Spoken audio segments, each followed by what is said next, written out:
ஒரு நிமிடம் தர வணங்கி நாம் பிரார்த்தனை செய்வோம். Thank you Jesus, wonderful Jesus.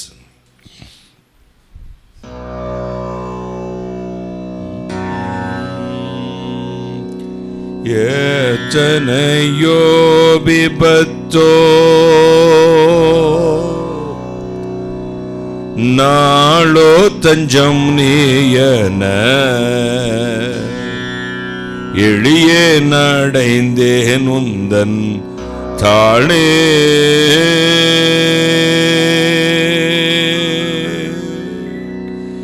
எத்தனையோ விபத்தோ நாளோ தஞ்சம் நீயன எளியே நடைந்தேன் உந்தன் தாளே.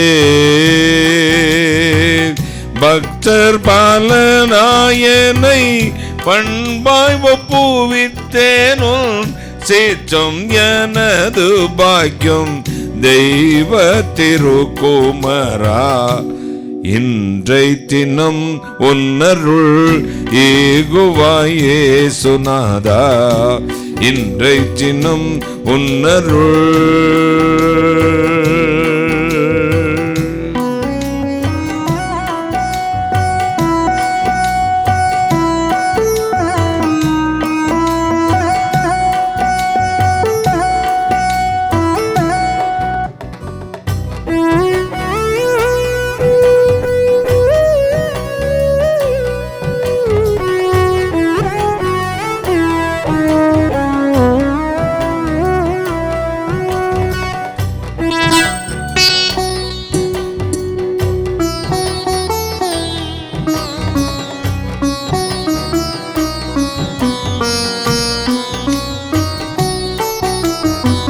கையிட்டு கொள்ளும் எந்தன் வேலையாவேலும் முந்தன் கடைக்கண் நோக்கி அவற்றின் மேலே.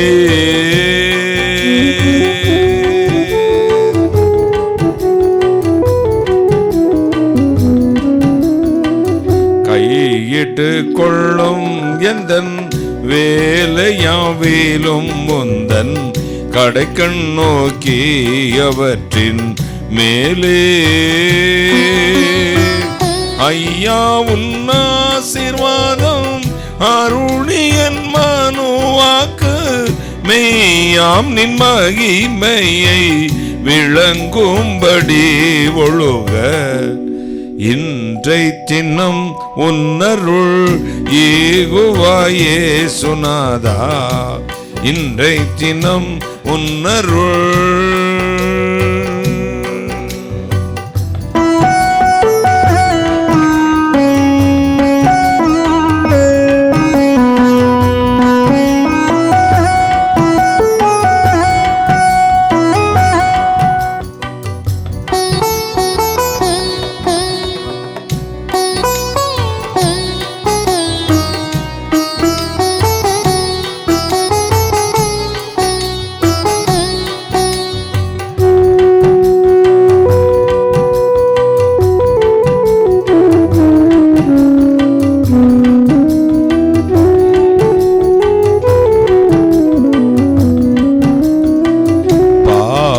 சோதனைகளை வென்று உலகுடல் பண்ணும் போர்களுக்கு எதிர் நின்றே.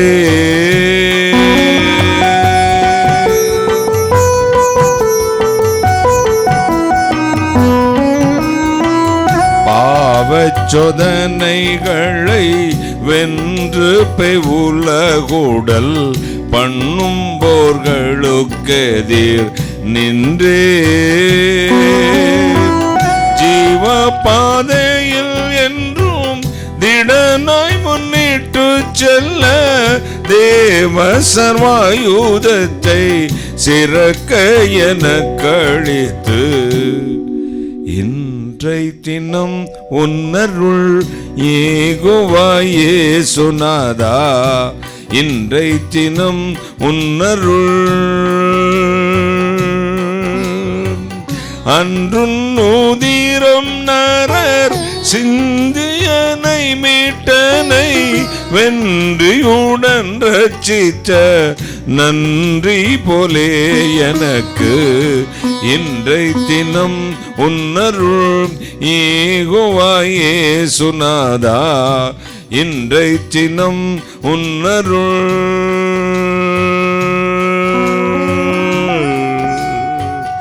யெகோவா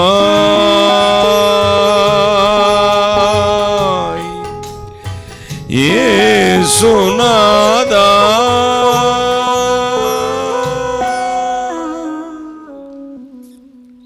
வானாதி வானங்களுக்கு மேலாய் தம்முடைய பரமசிங்காசனத்தில் விற்றிருக்கிற எங்கள் பரிசுத்தராகிய இயேசு அப்பா, கருணை கடலே, மகாராஜனே, விடிவெள்ளி நட்சத்திரமே, எங்கள் மத்தியில் இறங்கி வாரும். நீசனை மறைத்திருள் பேசும் இயேசு கிறிஸ்து நாமத்தை மட்டும் மகிமைப்படுத்தும். சகல சத்தை நிர்மூலமாக்கி ஜெபிக்கிறேன். பிசாசுக்கு நிர்மூலமாக்கி ஜெபிக்கிறேன். பரிசுத்தாவின் ஆளுகை கொடுக்கிறேன். கர்த்தராகிய இயேசு கிறிஸ்து நாமத்தில் ஜெபிக்கிறேன். உம்முடைய ஆசீர்வாதங்களை கிருபையாய் பெற்றுக்கொள்கிறேன். பரிசுத்த பிதாவே, ஆமேன், ஆமேன். உட்காரலாம். இயேசு நல்லவர். ஆமேன். இயேசு உயிரோடு இருக்கிறார். எனவே நாமும் உயிரோடு இருக்கிறோம். சற்று நேர தியானத்திற்கென்று எடுத்துக்கொண்ட வேத வசனம், அது ஏசாயா தீர்க்கதரிசியின் புத்தகம் 55ஆம் அதிகாரம் 3ஆம் வசனம். ஏசாயா 55:3 வாசிக்க கேட்கலாம்.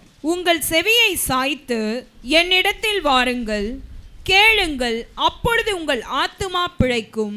தாவீதுக்கு அருளின நிச்சயமான கிருபைகளை உங்களுக்கு நித்திய உடன்படிக்கையாக ஏற்படுத்துவேன். தாவீதுக்கு அருளின நிச்சயமான கிருபைகளை உங்களுக்கு நித்திய உடன்படிக்கையாய் ஏற்படுத்துவேன். இந்த கிருபையினுடைய வேலை ஒரு மனிதனுக்கு எப்பொழுது தெரிகிறதோ அவன் தான் இந்த உலகிலே பெரிய பாக்கியவான். ஒரு அல்லேலூயா சொல்லுங்க. ஏன்னா நாம் எப்பொழுதுமே சுயநீதியை சார்ந்தே வாழ்ந்து பழகி போனவர்கள்.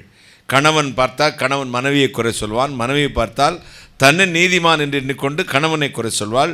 பிள்ளைகள் பெற்றோர்களையும், பெற்றோர்கள் பிள்ளைகளையும், பக்கத்து வீட்டுக்காரன் அடுத்த வீட்டுக்காரனையும் நம்மை நாமே நீதிமான்கள் ஆக்கும்படி தான் முயற்சி செய்து கொண்டிருக்கிறோம். ஊழியர்களுக்கு கூட மற்ற ஊழியர்களை குறை சொல்வது எதற்கு? அவர்களை நீதிமான் என்று காட்டிக்கொள்வதற்காக. 60% அப்படித்தான். ஆனால் ஒரு மனிதன் தன்னுடைய நீதியினாலே, நம்முடைய பரிசுத்தத்தினாலே, நம்முடைய ஜபத்தினாலே, நம்முடைய வேண்டுதலினாலே நிலைநிற்பதில்லை என்பதை முதலாவது தெரிந்து கொள்ள வேண்டும். நம்முடைய நீதி எல்லாம் கர்த்தருடைய சமூகத்தில் அழுக்கான கந்தை.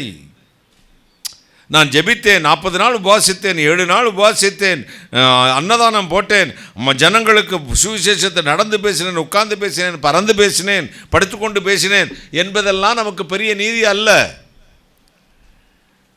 அவர் கிருபையினாலே இதை செய்தேன் என்பதுதான் நீதி. கைகளை தட்டி.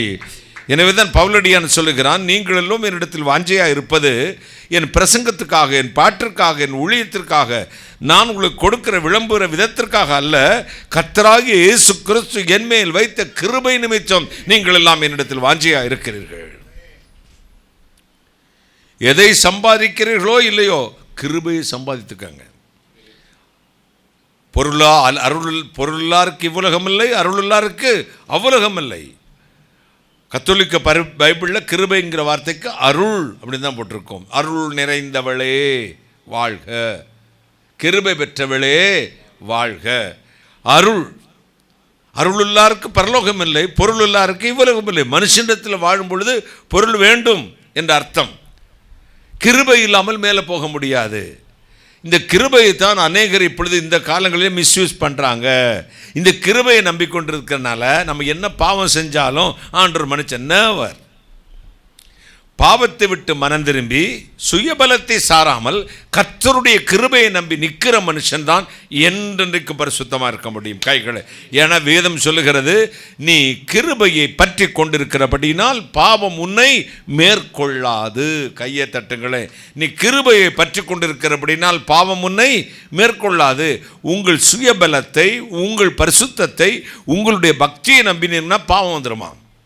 ஆனானப்பட்ட தாவீதையே அலட்டி பார்த்த அந்த பாவம், பலாக்கிரமசாலியாகிய சிம்சோனையோ அப்படியே வீழத்தள்ளின பாவம், ஆகப்பட்ட இதோ நோவாவையே கப்பலிருந்து காப்பாற்றின பிறகு அவன் நிர்வாணியாய் கிடக்க வைத்த பாவம், லோத்துவையை தன் மக்களோடு இருக்கும்படி குடிக்க வைத்த பாவம், இத்தனை பாவமும் பரிசுத்தவான்களுக்கு உண்டு. எனவேதான் வேதம் சொல்லுகிற காரியம் என்ன?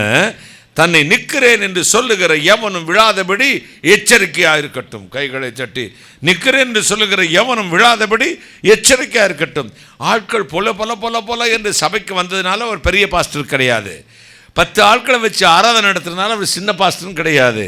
கன்வென்ஷனில் பெரிய பெரிய மீட்டிங்கில் பேசி ரட்சிப்பை நடத்துகிறதுனால பெரிய ஊழியனும் இல்லை.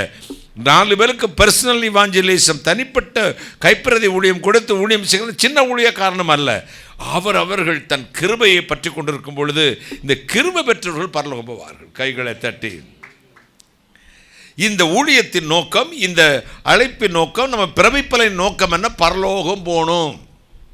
இந்த பரலோகம் போகிறதுக்கு என்னதெல்லாம் செய்யமோ சில விசுவாசிகள் விசுவாசத்தை காத்து கொண்டு வாழ வேண்டும். போதகர்கள் தன் ஜனத்தை சத்தியத்தில் நடத்தி கொண்டு தானும் சத்தியத்தில் நிற்க வேண்டும். தீர்க்கதரிசியானவன் கர்த்தருடைய வார்த்தையை மட்டுமே ஜனங்களுக்கு சொல்லி, தேசத்துக்கு சொல்லி, ராஜாக்களுக்கு சொல்லிவிட்டு தானும் அந்த தீர்க்கதரிசனத்தை கீழ்ப்படிந்து இந்த தீர்க்கதரிசன வார்த்தைகளை சொல்லுகிற தன்னுடைய சரீரத்தை, ஆவியை, ஆத்துமாவை கர்த்தருடைய கிருபைக்கு ஒப்புக் கொடுக்க வேண்டும். கைகளை தட்டி பரிசுத்தமாய் காத்துக்கொள்ள வேண்டும். நிச்சயமான கிருபைகளை நித்திய உடன்படிக்கையாக ஏற்படுத்துவேன். நிச்சயமான கிருபைனா இதுக்கு பிறகு இந்த கிருபை உன்னை விட்டு விலகாதுடான்னு அர்த்தம். Permanent grace. நிச்சயமான கிருபைகளை நித்திய உடன்படிக்கையாக ஏற்படுத்தி, மலைகள் விலகினாலும் பர்வதங்கள் நிலை பெயர்ந்தாலும் என் கிருபை உன்னை விட்டு விலகாமலும் என் சமாதானத்தின் உடன்படிக்கை உன்னை விட்டு நிலை பெயராமலும் இருக்கும் என்று உன்மேல் மனதுருகுகிற கர்த்தர் சொல்லுகிறார். கிருபை விலகாது, கிருபை விலகாது. அதான் நிச்சய கிருபை. சிலருக்கு தாவீதை சவுலை விட்டு தேவனுடைய கிருபையும் ஆவியும் விலகியதாம். தேவனால் வரவிடப்பட்ட பொல்லாத ஆவி அவனுக்குள் நுழைந்தது. யூதாசுடைய அழைப்பு அவனை விட்டு விலகியது. சாத்தான் அவனுக்குள் புகுந்தான். இதே நேரத்தில் பேதுருவை பார்த்தீங்கன்னா சாத்தான் புகுந்தான்லாம் எழுதியிருக்காது. சாத்தான் வந்து சோதித்தான்லாம் இருக்க, நீயே சாத்தான் போடான்றார். சாத்தான்னா யாரு? எனக்கு பின்னாக போ சாத்தானே அப்படிங்கிறாரு. ஆனால் அவர் அவனுடைய வாயின் வார்த்தைகளைத்தான் சாத்தான் என்றார். ஆனால் அதே பேதுரு மனங்கசந்து அழுது கர்த்தரை மறுபடியும் திரித்த போது அந்த கிருபை அவனை விட்டு விலகலை. கைகளை தட்டிங்களேன், ஒரு அல்லேலூயா சொல்லுங்களேன். அப்போ நம்ம ஆண்டவர் சமூகத்தில் இந்த கிருபையை நம்பிக்கிட்டு எல்லாமே செஞ்சுக்கிட்டு தைரியமாக வாழலான்னா நெவர். கிருபையை நம்பி நிற்கணும். சுயநீதியை நம்பக்கூடாது. நம்முடைய நீதியெல்லாம் அழுக்கான கந்தை. நம்முடைய ஜபம், நம்முடைய பரிசுத்தம், நம்முடைய வேண்டுதல், நம்முடைய உபாசமெல்லாம் அழுக்கான கந்தை. அப்புறம் நாம் ஆண்டவருடைய கிருபையில் தான் ஊழியம் செய்கிறோம் அப்படிங்கிறக்கணும். அதை விட மேல் அவருக்கு விருப்பமில்லாத காரியத்தை விட்டு விட்டு இந்த கிருபையை பிடித்து கொள்ள வேண்டும். கைகளை தட்டி அவருக்கு விருப்பமில்லாத காரியத்தை விட்டு விட்டு பதோ தன் பாவங்களை மறைக்கிறவன் வாழ்வடைய மாட்டான். அவற்றை அறிக்கை செய்து அந்த விட்டு விடுகிறது தான் ஹைலைட்டு.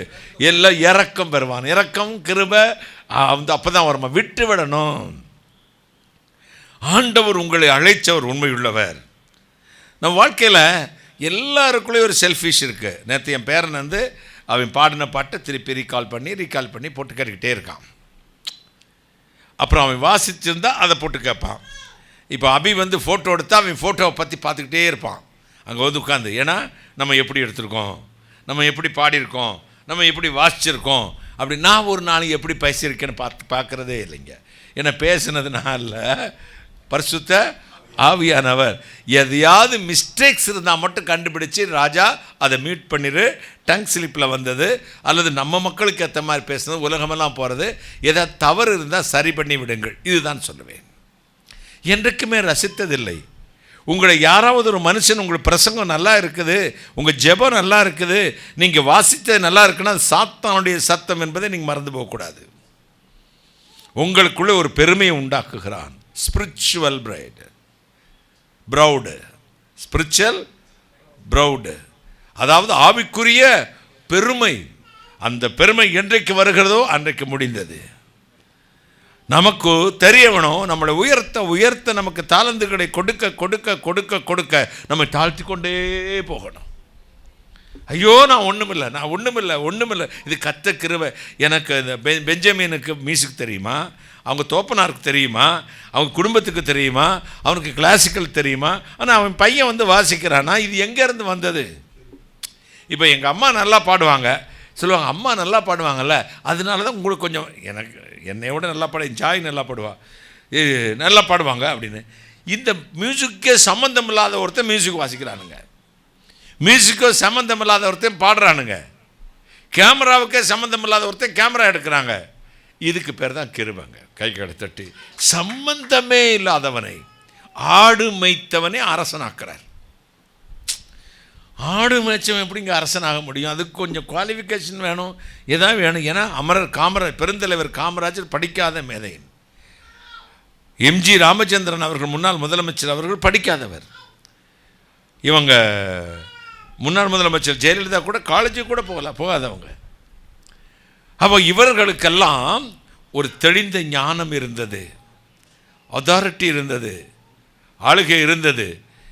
ஆண்டவருடைய கிருபை ஒரு மனுஷன் மேல் வரும்பொழுது அவனை கர்த்தர் பயன்படுத்த ஆரம்பிக்கிறார். இப்போ மரியாதை கூட தேவன் தெரிந்து கொள்ளும் பொழுது மரியாதை வீட்டுக்கு தேவதூதன் வந்தானாம். யார் வந்தது? தேவதூதன் வந்தான். நம்ம வீட்டுக்கு கடங்காரன் தான் வரான். மரியாள் வீட்டுக்கு யார் வந்தா?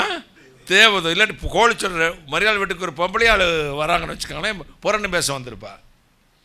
இங்கே மரியாள் வீட்டுக்கு தேவதூதன் வந்தான். மரியாள் வந்து பணக்கார பொண்ணா, என்ன இது ஐஸ்வர்யராய் மாயா இல்லை. தேவதூதன் வந்த உடனே உள்ளே பிரவேசித்து, அழகு நிறைந்தவளே, கற்பக்கரசியே, ஜெப வீராங்கன்னு சொல்ல, கிருபை பெற்றவளே நான் கைகளை தட்டி. மேசியா கன்னியின் வயிற்றில் தான் பிறப்பாள் என்பது தீர்க்க தரிசனம். எனவே யூத பெண்கள் நிறைய பேர் விவாகமே பண்ணாமல், கல்யாணம் பண்ணாமல் காத்து இருந்தார்களாம். எதற்கு? மேசியா என் வயிற்றில் பிறக்க வேண்டும் என்று. ஆனால் ஏழை தச்சனுக்கு நியமிக்கப்பட்டிருக்க பரிசுத்த கன்னிமரியாளுடைய வயிற்றிலே வயிற்றை தெரிந்து கொண்டு தேவன் வந்தார். இந்த தேவதன் வந்து சொன்னான், கிருபை பெற்றவளே நீ வாழ்க. அந்த வார்த்தையை நினைச்சு அப்படி சொக்கி போய்விட்டேன். ஜெபம் பண்ணுறவளே, அவங்கெல்லாம் பிரசங்கெல்லாம் எடுத்தாங்கன்னா, இந்த சாய்ஸ் மேயர்லாம் பார்த்தீங்கன்னா, சாய்ஸ் மேயரால் தான் நிறைய பேர் பியூட்டிஷனாக மாறினது. நிறைய ஊழியக்கார அம்மாமார்கள் இப்போ பேசிக்கொண்டிருக்கவங்கெல்லாம் ஜாய்ஸ்மேர் அம்மாவுடைய ரோல் மாடல். அவங்கள மாதிரியே பியூட்டி பார்லர் போய் மேக்கப் பண்ணி, ஐயோ அந்த முகத்தை கேமரா ஃபோட்டோஜெனிக் ஃபேஸும் இருக்காது, அலங்கோலமாக பண்ணி கொண்ட போடு, ரோஸு வைக்க, இங்கே வைக்க, சாரி எப்படி கட்ட, ஸ்கார்ப் எப்படி கட்ட, இங்கே போட. தப்புன்னு சொல்ல மாட்டேன், தவறுன்னு சொல்ல மாட்டேன்.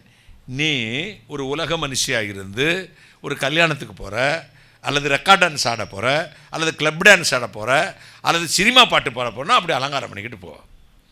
நிற்கிறது பலிபீடம். உன்னை பார்க்கிற அத்தனை கண்களும் உன்னை தான் மாடலாக எடுப்பாங்க. கண்ணியமாக ட்ரெஸ் பண்ணுங்க, அழகாக ட்ரெஸ் பண்ணுங்க. ஆனால் உங்களுடைய பரிசுத்தம் உங்கள் வசனத்தை கேட்குற ஜனங்களுக்கு மாதிரியாக இருக்க வேண்டும். பரிசுத்தம்னு மீன்ஸ் நீங்கள் பாவிகள்னு சொல்ல, உங்கள் ட்ரெஸ் கோடு கூட அவங்களுக்கு இடல் உண்டாக்கக்கூடாது. ஒரு அல்லேலூயா சொல்லுங்களேன். பக்தர்களுக்கும் உலக மனுஷனுக்கும் வித்தியாசம் இருக்குது. பக்தருடைய ட்ரெஸ் கோடே தனியாக இருக்கணும். ஒரு இந்து சகோதரனை பாருங்கள், அவன் பக்தனாகி விட்டால், துறவரம் பூண்டு விட்டால், அல்லது சாமியாகி விட்டால், அல்லது சன்னியாசாகி விட்டால், அவங்க ட்ரெஸ் கோடை பாருங்கள், முடியை சீவவே மாட்டான், அப்படி சடைப்பிடித்து கிடக்கும்.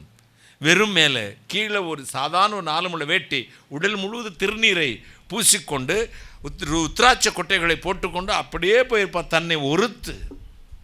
இதெல்லாம் பார்த்து நான் அரண்டு போயிருக்கேன். அவங்களுக்கு ஒரு சுகபோகம் இல்லை, செருப்பு போட்டு நடக்கிறதில்ல காலில். அவங்க தெய்வத்தை நம்பும்போது அவங்க தெய்வத்துக்கு ஏற்ற விதத்தில் தங்களை மாற்றிக்கொண்டு, ஜனங்கள் அவரை சுவாமி, இவன் தான் பக்தன், இவன் சந்நியாசி என்று ஒத்துக்கொள்கிற விதத்திலே தங்களை மாற்றிக்கொள்கிறார்கள். நாம் தான் கண்டபடி உலக மனுஷனை விட ஒரு பாஸ்டர் இங்கே கிழிச்சு இங்கே கிழிச்சு நான் கரெக்டாக, நான் வேறு மாதிரி சொல்லுவேன், அசிங்கமாக இருக்கும். அங்கே மட்டும்தான் கிழிக்காம விட்டான். கிழிச்சு விட்டுக்கிட்டு பிரசங்கம் பண்ணுறான். அதையும் கேட்குற ஒரு பன்றி கூட்டம் அங்கே இருந்துக்கிட்டு ஊழையிடுது. அல்லேலூயா ஸ்தோத்திரம். எனக்கு வேதனை, பயங்கர வேதனை. நரிகள் போய் இப்படி சபைகளில் ஊழையிட்டு கொண்டிருக்கிறது. இந்த நரிகள் போய் திராட்சை தோட்டத்தை கெடுத்து கொண்டிருக்கிறது. இந்த நாய்கள் குறைக்கிறது. இந்த நாய்களோடும் பன்றிகளோடும் சேர்ந்து அந்த பன்றி கூட்டமும் ஒரு நாள் அதாள பாதாளத்துக்கு போகும். நாம கர்த்தரை பரிசுத்த அலங்காரத்தோடு, பரிசுத்த அலங்காரம்னா நீட்டான ட்ரெஸ்ஸுன்னு மட்டும் இல்லை, நம்முடைய வாழ்க்கை, நம்முடைய சுவாபம், நம்முடைய கேரக்டர்ஸ், நம்முடைய அசைவு, நம்முடைய பாடி லாங்குவேஜ், நம்முடைய ஸ்லாங், யூஸ் பண்ணுற ஸ்லாங் எல்லாம் மாற வேண்டும். சினிமாவிலே நடிக்கும் பொழுது ஜெயலலிதா அவர்கள் எப்படி ஆடை உடுத்தி கொண்டார்கள். ஒரு சேனலில் அவங்க சினிமா போகும், அவங்க இவ்வளோ ட்ரெஸ்ஸை போட்டுக்கிட்டு ஒரு பாட்டுக்கு அப்படியே ஆடுவாங்க. சிஎம் ஆன பிறகு இன்னொரு சேனலில் சேயா ப்ளஸில் நியூஸ் வரும். அப்போ பார்த்திங்கன்னா சாரி எடுத்து இழுத்து போத்தி இப்படி பிடிச்சிக்கிட்டு 2 விரலை வச்சு இப்படி வைப்பாங்க. அது நடிகை, இது சிஎம், தமிழ்நாட்டினுடைய முதலமைச்சர். அந்த பதவிக்கேற்ற விதத்திலே நடை, உடை, பாவனை, பேச்சு ராஜகம்பீரம். நான் பாராட்டுவேன் அந்த அம்மாவை. அவர்கள் தங்கள் பதவிக்கு ஏற்ற விதத்தில் ஹானஸ்ட். உனக்கு ராஜ பதவி கொடுத்திருந்தா ரெக்கார்ட் டான்ஸ்கார மாதிரி நிற்கிறதுக்கு இல்லை, கம்பீரமாக ராஜகுமாரனை போல நிற்கணும். ராஜகுமாரனை போல நிற்கணும். உன் பேச்சில், அசைவில், பார்வையில், உன்னை யூஸ் பண்ணுற ஸ்லாங் முதல் தேவ சமூகத்தை கொண்டு வர வேண்டும். என்ன நான் வாய்ச்சொல்லே சிக்குண்டாய், மரணமும் ஜீவனும் நாவின் அதிகாரத்தில் இருக்கிறது. ஆசாருடைய உதடுகளில் ஜனங்கள் எதை தேடுவார்களாம்? அறிவை தேடுவார்களாம். கைகளை தட்டி அறிவுள்ள வார்த்தை வரணும். ஜனங்களை திருத்தக்கூடிய வார்த்தை வரணும். ஜனங்களை உருவாக்கக்கூடிய வார்த்தை வரணும். இந்த வார்த்தை வராட் அவன் டப்பாங்குத்துக்காரன், அவன் டான்ஸுக்காரன், அவன் வெச்சாரக்காரன். அவனுடைய அசைவு, ஹஸ்கி வாய்ஸ், பாடி லாங்குவேஜ் நிறையா. இப்போ சினிமாவிலேயே குடும்ப பெண்களுடைய பாடி அசைவை டைரக்டர் வேறு மாதிரி காட்டுவார். ஆபாசமான நடிகர்கள் வருகிறார் சினிமாவை கதைக்கா வேண்டி அவர்களுடைய பாடி லாங்குவேஜும் பேச்சும் வேறு மாதிரி இருக்கும். வந்து அப்படி ஆம்பளை தொடம்பதே அப்படி தொடுவாங்க. மனைவி தொட்டே பேச மாட்டாங்க. எங்க காஃபி கொண்டு வரட்டா அப்படின்பா. இது எங்கே குடிக்கிறீங்களா அப்படின்பா. இந்த 2 அசைவுக்கும் ஒரு சினிமாக்காரர் டைரக்டர் வித்தியாசம் காட்டி கொடுக்குறார். அப்போ நீ குடும்ப பெண்ணானா, மனைவியானால் கணவனிடத்தில் இது நீ காட்டித்தான் அவரை மயக்கணும் அவசியம் இல்லை. நீ லைசன்ஸ் ஹோல்டர். உன் ஹஸ்பண்ட் உனக்குத்தான் சொந்தம். உன் ஹஸ்பண்டுடைய சரீரத்துக்கு நீ தான் அதிகாரி. மனைவிகளே, உங்கள் சரீரத்துக்கு உங்கள் கணவன் தான் அதிகாரி. கைகளை தட்டி இதில் ஆக்ஷன் மாற்றணும் அவசியம் இல்லை. ஆன்ம மணவாளனாக இயேசு கிறிஸ்துவிடத்தில் நாம் கற்புள்ள கன்னிகையாக நடந்து கொள்ள வேண்டும். கைகளை தட்டி பவுலடியான் சொல்லுகிறான், உங்களை கற்புள்ள கன்னிகையாக இயேசு கிறிஸ்து என் ஒரே புருஷனுக்கு நிச்சயித்திருக்கிறேன். பரிசம் போட்டாராம். நம்ம பாஷையில் சொன்னால் நிச்சயத்திற்கு நிச்சயதாம்பலம் பரிசம் போட்டேன், அல்லது பெட்ரோத்தல், அல்லது ஏன்னா வேற இன்னொரு வார்த்தை ஏதாவது இருக்குதா? இல்லைங்கய்யா, வேற வார்த்தை ஏதாவது இருக்குதா? பரிசம் போடுறதுக்கு, நிச்சய தாம்பூலத்துக்கு இன்னும் வேற தமிழில் ஏதாவது வார்த்தை இருக்கா? உறுதிப்படுத்துதல். இவர் ஒப்பு கொடுத்துட்டாரு, உன்னை கற்புள்ள கன்னியாக. அங்கே தான் ஸ்பெசிஃபிக் பண்ணுறாரு. நீ பெண்ணாக நினைத்து, மணவாட்டியாக நினைத்து, அவளுக்கு கன்னியாக நினைத்து ஒப்பு கொடுத்தேன்னு சொல்ல, கற்புள்ள கன்னியாக. கைகளை தட்டி தமிழில் வார்த்தைகள் சூப்பராக இருக்கும். மலையாளத்தில் அது அப்படி அதோட எப்படி நிர்மலமாய கன்னிகையாக, நிர்மலமான கொஞ்சம் கூட அழுக்கில்லாத, கொஞ்சம் கூட பாவம் இல்லாத, கொஞ்சம் கூட குற்றமில்லாத கன்னியாக, கற்புள்ள கன்னியாக கிறிஸ்து இயேசு என்னும் ஒரு பையனுக்கு இல்லை, ஒரு புருஷனுக்கு. கைகளை தட்டி. புருஷனை ஜெயங்கொண்டவன் அர்த்தம். கையங்களை தட்டி. உலகம், மாமிசம், பிசாசை, சாத்தானை ஜெயித்த ஒருத்தருக்கு உன்னை மனைவியாக நிச்சயித்திருக்கிறேன். கைகளை தட்டி. அப்போ நம்முடைய வாழ்க்கையில் ஆண்டோடைய ஊழியத்தை கண்ணா பின்னான்னு வந்தா வருது, இந்த இதை கட்டி மலை எழுப்ப வந்தா மலை அந்தா தேசு அப்படின்னு இல்லை. அது நல்லா சொல்லி பாருங்களேன் உங்கள் பாஷையில். இதுக்கு நான் முடின்றேன், இன்னும் கொஞ்சம் கொச்சையாக பேசணும்னா வேற. இதை கட்டி மலை இழுக்கிற, வந்தா மலை அந்தா போச்சு. இதில் என்ன அப்படிங்கிறது ஊழியம் இல்லை. எல்லாவற்றையும் ஒரு புரோட்டோக்கால் இருக்குது, எல்லாவற்றிலும் ஒரு ஆர்டர் இருக்குது, எல்லாவற்றிலும் ஒரு மகிமை இருக்கிறது. எனவே கண்டதே காட்சி கொண்டதே கோலம்னு ஊழியம் செய்கிறவன் எல்லாருக்கும் தேவன் ஒரு நாள் நியாய தீர்ப்பு வைத்திருக்கிறார். கைகளை தட்டி கொஞ்சம் கொடுத்தா கொஞ்சம் வாங்குவார், நிறைய கொடுத்தா நிறைய கேட்பார். இதோ வாசப்படியில் தட்டி விடுவனுக்கு முட்டு மொழி பறண்டு போயிடும். மேலே 50வது மாடியிலேருந்து கீழே விழுறவனுக்கு பிட்டி எலும்பு நகண்டு உள்ள ஸ்பைனல் கார்டில் L5 L6 எல்லாமே நொறுங்கி போயிடும். அப்புறம் படுத்த படுக்கையிலேயே 1க்கு 2க்கு உட்காந்துக்கிட்டு வாய் குணைச்சிட்டு உட்காந்துருப்பேன். தேவன் எவ்வளோ அதிகமாக உங்களத்தில் கொடுத்தாரோ அதிகமாக கேட்பார். சில பிராண்டட் ஊழியக்காரர்கள், ஃபேமஸானவங்கெல்லாம் நான் நினைக்கிறது உண்டு, இவங்க வாயில் சத்தியம் வந்துருச்சுன்னா மக்கள் ஏற்றுக்குருவாங்க. அவங்க என்ன சொன்னாலும் நம்புறதுக்கு மக்கள் ரெடி, ஆனால் அவங்க சத்தியம் பேசுறதுக்கு ரெடியே இல்லை. ராத்திரியில் கத்தர் வந்தாராம், அவர்கிட்ட பேசினாராம், அதை பண்ணாராம். காலையில் இப்படி சீடி வந்து காலிவுட்டு மாதிரி இருக்கும் அப்படின்னு சொன்னாராம். போய் என்னது ரெக்கையில் தேவதூர் ரெக்கையெல்லாம் எடுத்துகிட்டு வந்தாராம். எப்படி மக்கள்கிட்ட எவ்வளோ ஏமாற்று பாருங்க. இதெல்லாம் வார்த்தைகளா? அசிங்கமாக இல்லை பேசுகிறதுக்கு. குளத்தில் குளித்து கொண்டு இருக்கும்போது பெண்களோடு தண்ணியில் அள்ளி வீசி வீசி ஏசப்ப விளையாண்டாராம். அவர் என்ன கமலஹாசனா? அந்த காலத்தை நம்பியாரா? கேட்குறவங்க கேணையனாக இருந்தால் கேப்பையிலையும் நெய்வடிதுமாங்களாம். இதையும் இந்த பொம்பளையா நம்ம கூட அந்த குளத்தில் குளிச்சிருக்கலாம் போலுக்க. காசு கொட்டுதுங்க அப்படிப்பட்ட ஊழியத்துக்கு. காசு கொட்டுது. ஊழையிடும் நரிகள், அவர்கள் கனிகளினாலே அவர்கள் அறிவீர்கள். ஊழி என்பது நம்முடைய பிரசங்கத்தை வைத்தல்ல, பணத்தை வைத்தல்ல. இந்த பணத்தை வச்சுக்கிட்டு கர்த்தரை வித்து பிழைக்கிற, கர்த்தருடைய ஊழியக்காரன்னு சொல்லிக் கொடுக்குற ஒவ்வொரு காலத்தில் ஊழியங்களில் பரிசுத்தமாக வாழ்வது எப்படி? நத்தையில் முத்து, ஸ்டெல்லா ஆண்டியெல்லாம் நத்தையில் முத்து முள்ளில் ரோஜா அழகழகான புஸ்தகங்கள் எழுதினாங்க. ஒரு டிஜிஎஸ் தினகரன் அவங்களுடைய மனைவிங்கிற ஒரு ஸ்தானத்தை தவிர உங்களுக்கு வேறு ஒன்றும் இல்லை. ஆனால் அந்த அபிஷேகம் அவங்களுக்குள்ள வந்துச்சு கைகளை தட்டி. ஆனால் அதற்கு பின்னாடி நான் இப்போ பார்க்குறோம், இப்போ மேக்கப் பண்ணுறது எப்படி, சாப்பாடு செய்வது எப்படி, இந்த ஃபேஷியல் பண்ணுறது எப்படி, எதில்? டிவியில். இந்த ஜாய்ஸ்மேயர் அம்மாவும் அப்படி தான். நான் நேராக பியூட்டி பார்லருக்கு போயிட்டு தான் வருவேன். உடனே இந்த அம்மாவும் போகிறது. இந்த அம்மா மூஞ்சிகளை பார்த்தீங்களா? எனக்கு பார்த்த சனத்தில் பயந்து நான் இயேசுவின் ரத்தம் செய்யணும். என் மகன் இந்த நேற்று ராத்திரி வந்தான் ஒரு 12 மணிக்கு. அங்கேயும் எனக்கு பிரார்த்திச்சு விடணும் அப்படின்னா, ஏண்டா முழங்கால் போட்டு இன்னும் பிறந்த நாள் எனக்கு தெரியாது. இல்லை, கண்ணை மூடி ஜெபம் பண்ண ஒரு பிசாசு வந்து நின்றுச்சு. அவன் எந்த பிசாசை பார்த்தானோ எனக்கு தெரியாது. ஒரு 12 மணிக்கு வந்து என் தலையில் கை வச்சு ஜெபம் பண்ணி தான் விடுங்க அப்படின்னு விடாப்படியாக ஜெபம் வாங்கிக்கிட்டான். நான் ஜெபம் பண்ணிட்டு இயேசு ரத்தத்தை பூசுகிறேன்ப்பா, என் பிள்ளைக்கு இனிமேல் அடிக்கடி இந்த மாதிரி வந்து நிற்கக்கூடாது.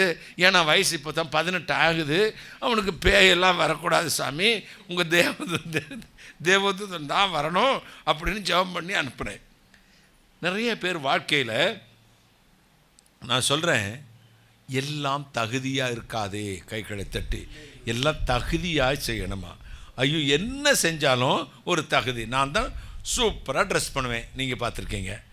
ஆனால் இது கண்ணிய குறைவாக இருந்துச்சுன்னா அந்த ட்ரெஸ் எனக்கு வேண்டாம், கிழிச்சு தூரம் எறிஞ்சிடுவேன். ஜென்டிலாக இருக்கணும், நான் பிரசிடென்ட் மாதிரி தான் நிற்கணும்.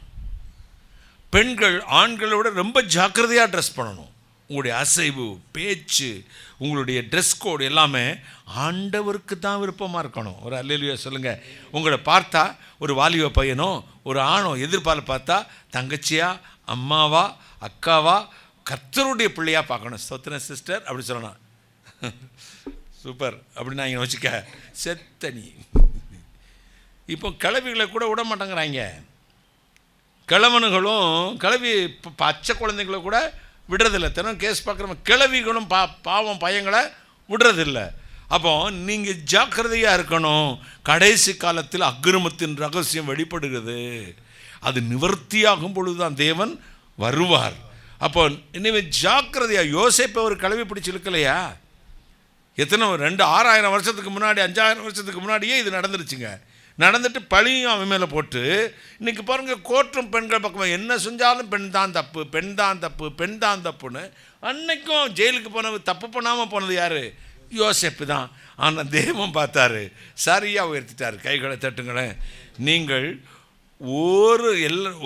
ஒரு நன்மையும் குறைவிடாமல் செய்து எந்த தீமைக்கும் பயப்படாமல் இருங்கள். கர்த்தர் உங்களை உயர்த்துவார். நிச்சய கிருபை. என்ன கிருபை? உன்னை விட்டு விலகாத கிருபை. நான் பரிசுத்தவான், நான் நீதிமான், நான் பக்தன் என்று அந்த பெருமையினால் இதை சொல்லவில்லை. கர்த்தருடைய கிருபையினால் நிலைநிற்கிறேன் என்று சொல்லிக்கொண்டு தான் இந்த வார்த்தையை உங்களுக்கு சொல்லுகிறேன். கைகளை தட்டி. என்னிடத்திலும் குறை உண்டு, என்னிடத்தில் நிறைய குறைகள் இருக்கிறது. சிந்தையிலே, கைகளிலே, வாயில், இந்த பிள்ளைங்கிட்ட பேசுகிற விதத்தில், பசங்களை கடிந்து கொள்கிற நேரத்தில், தனியாக நான் இருக்கும் பொழுது எல்லா குறைகளும் உண்டு. இந்த குறைகளை நான் எப்படி களைகிறேன்னா, கர்த்தர் சமூகத்தில் வைத்து என்னை ஆராய்ந்து பார்த்து அந்த குறைகளெல்லாம் தூக்கி எறிஞ்சிட்டு அவர் கிருபைக்காய் கையேந்தி நிற்கிறேன். அடுத்த நிமிடம் இவனை கர்த்தர் புதுப்பிக்கிறார். கைகளை தட்டி. எப்படி குளிச்சு எந்திரிச்சது மாதிரி, அப்படி குளிச்சு எந்திரிச்சு வாசனை சோப்பு போட்டு நீங்கள் குளிப்பீங்கள, அந்த மாதிரி ஒரு கிறிஸ்துவின் வாசனை என்மேல் வீசுகிறது. கைகளை தட்டி ஒரு அல்லேலூயா சொல்லுங்களேன். ஒரு அல்லேலூயா. நான் பேசுறதுனால நான் நீதிமானும் மற்றவர்கள் பாவி என்றும் அல்ல. இது எல்லாம் வேத ஒழுங்கு. இந்த ஆர்டருக்கு நானும் கேட்கிறவர்களும் அப்படி நடக்கிறவர்களும் தன்னை சரிபடுத்திக் கொள்ள வேண்டும் என்ற நோக்கத்தில் மட்டுமே பேசுகிறேன். ஒரு அல்லேலூயா. கர்த்தருடைய பரிசுத்த நாமத்துக்கு ஸ்தோத்திரம். யாத்திராகமம் 33:19, ரோமர் 9:15 சொல்லுகிறது, எவன் மேல் இரக்கமாயிருக்க சித்தமாயிருக்கிறேனோ அவன் மேல் இரக்கமாயிருக்கிறேன். கைகளை தட்டி. எவன் மேல் இரக்கம்? தன்னைத்தான் ஆராய்ந்து நிதானிக்கிற மனுஷன் மேல் அவர் இரக்கம் காட்டுவாராம். கைகளை தட்டி.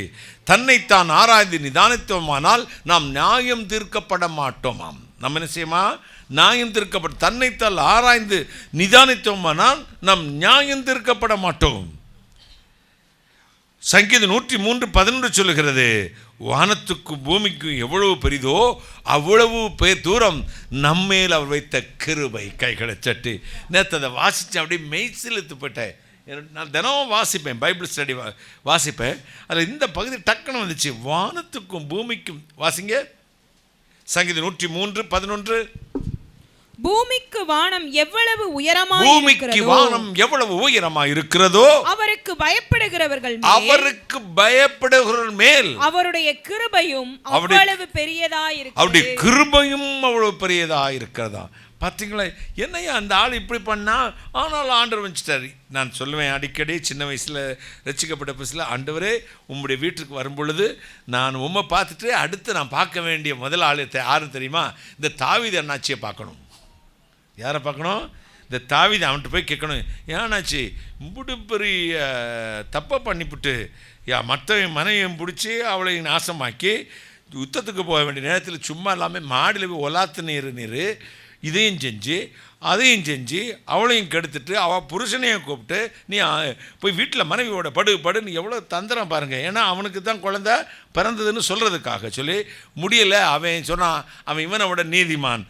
என் சகோதரன் யுத்த களத்தில் கஷ்டங்களை அனுபவிக்கும் பொழுது நான் மனைவியோடு சுகமாக அனுபவிக்கவா கர்த்தர் இதனை அணைத்தார், போய் ஆலயத்தில் படுத்து கொண்டானான்.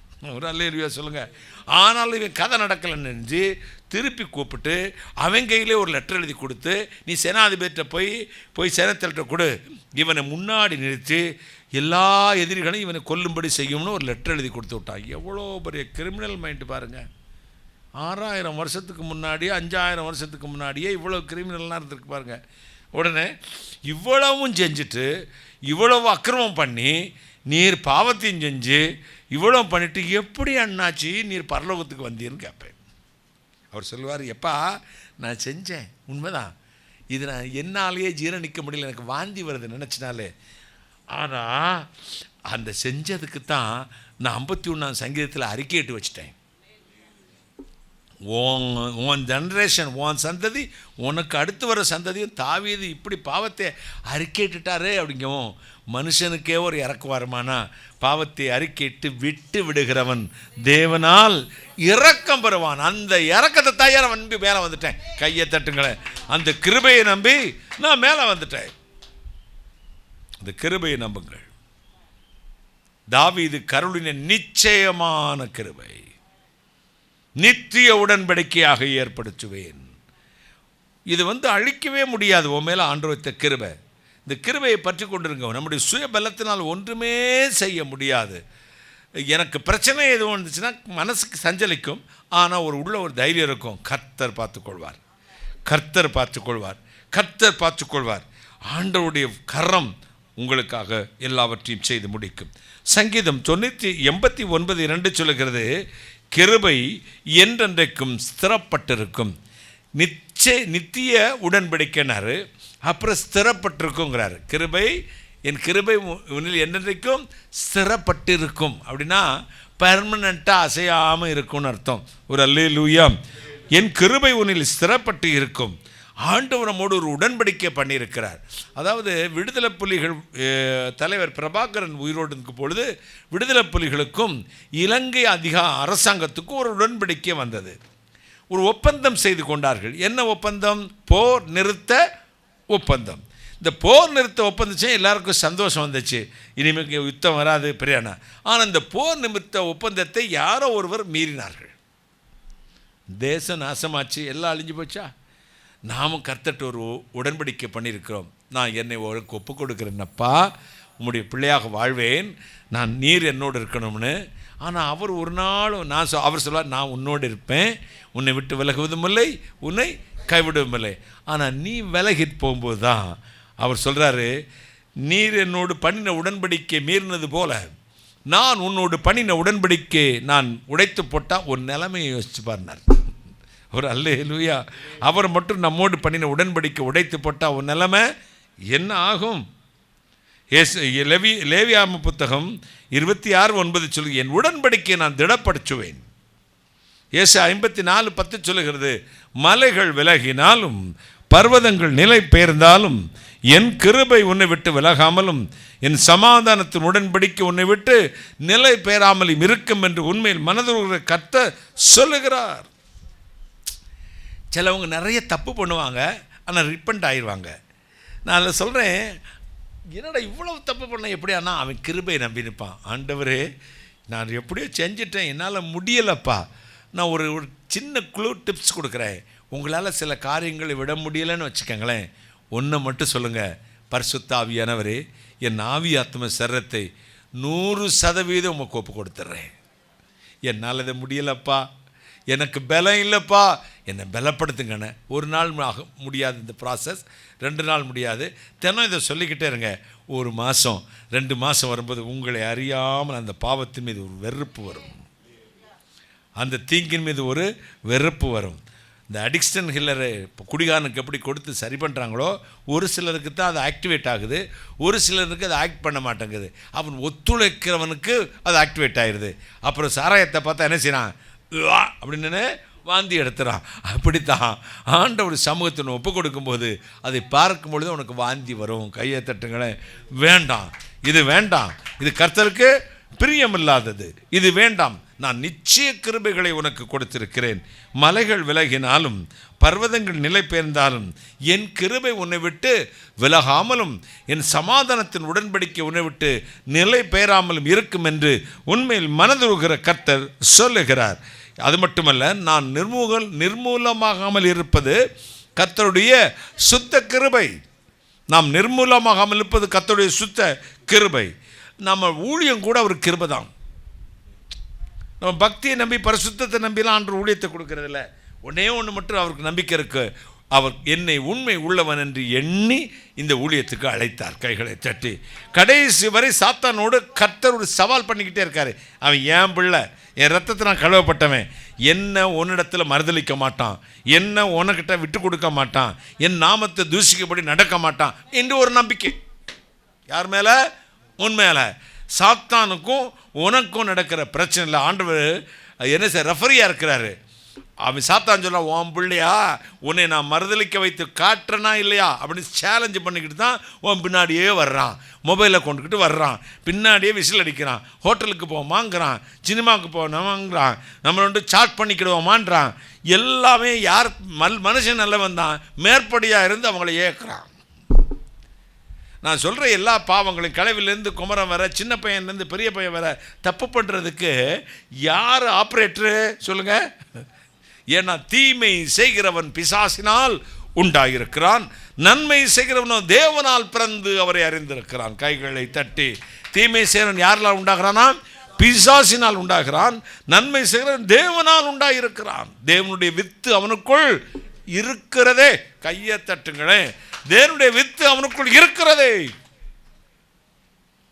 தேவனுடைய வசனமாகிய வித்து உனக்குள் இருக்குமானால் ரீகால், சப்கான்சியஸ் மைண்ட்லேருந்து அது ரீகால் ஆகும்.